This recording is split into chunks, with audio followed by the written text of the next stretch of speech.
Osmanthus de la Vieillie. À mes yeux, la plus belle osmanthe à feuilles vertes.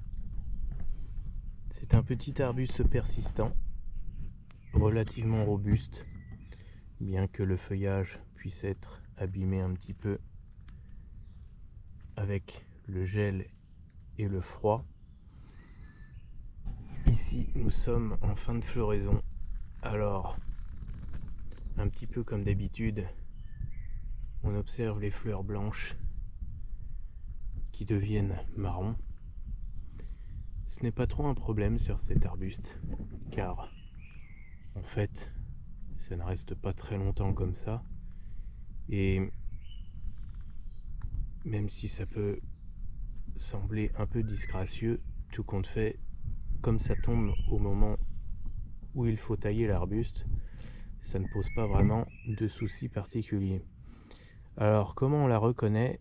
C'est pas très compliqué. Le feuillage est à peu près semblable à du buis. Les feuilles sont un tout petit peu dentées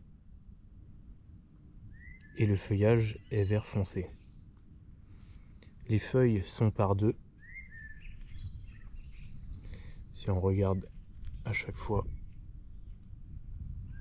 on a bien une feuille de chaque côté. C'est ce qui les différencie des houx. Donc voilà comment on différencie un houx d'une osmanthe. Avec ce détail, vous n'avez plus vraiment de doute. Si une plante a une feuille à chaque fois, c'est un houx. Si à chaque fois on a une feuille de chaque côté, c'est une osmanthe. Donc les feuilles sont toujours par deux, opposées. Alors les pousses ne sont pas du tout compactes sur l'osmanthe de la Vieillie comparé à du buis.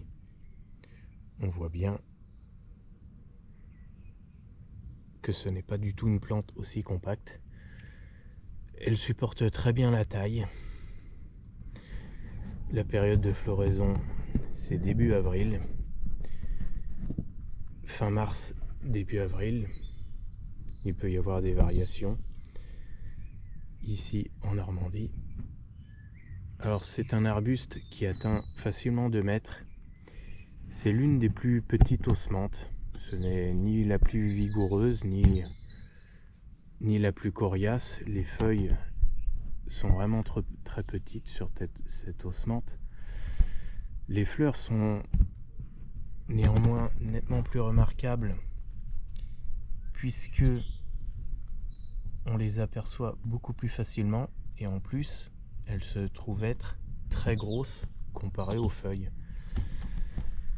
Alors au niveau des dimensions adultes, on va dire que au-delà de 2 mètres, il est possible qu'elles se courbent car les branches sont très souples. Il n'y a pas vraiment de résistance dans les branches. Alors elles forment naturellement une boule, mais une boule qui n'est vraiment pas compacte et qu'il faut tailler au moins une fois par an. Les repousses sont très vigoureuses. Elles repoussent d'environ 60 à 80 cm jusqu'à la fin de l'année. Je déconseille de les planter en pot car même si ce sont des plantes robustes qui ne craignent pas grand chose, elles supportent très mal le gel en pot.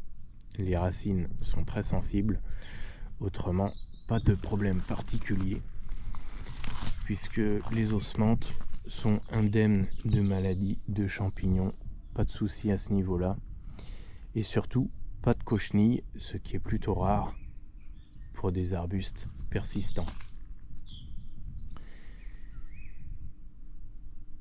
La plupart des osmanthes ont des feuilles très grosses, assez piquantes. Alors celles-ci sont légèrement dentées et on peut dire qu'elle picote légèrement, mais on peut la toucher. On peut pas dire que ça pique réellement en fait. C'est un arbuste qui a en fait plein de qualités. Celle-ci n'a pas vraiment de défaut.